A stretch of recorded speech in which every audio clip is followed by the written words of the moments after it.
আগমন করেছে।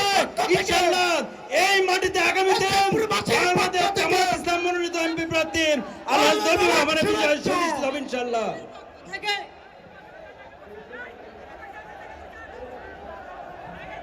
সম্মানিত উপস্থিতি, এই পর্যায়ে আপনাদের সামনে বর্তমানে আসছেন শেরপুর ধনুটের গণমানুষের নেতা, শেরপুর উপজেলা পরিষদের সাবেক সফল চেয়ারম্যান, আগামীর জাতীয় সংসদ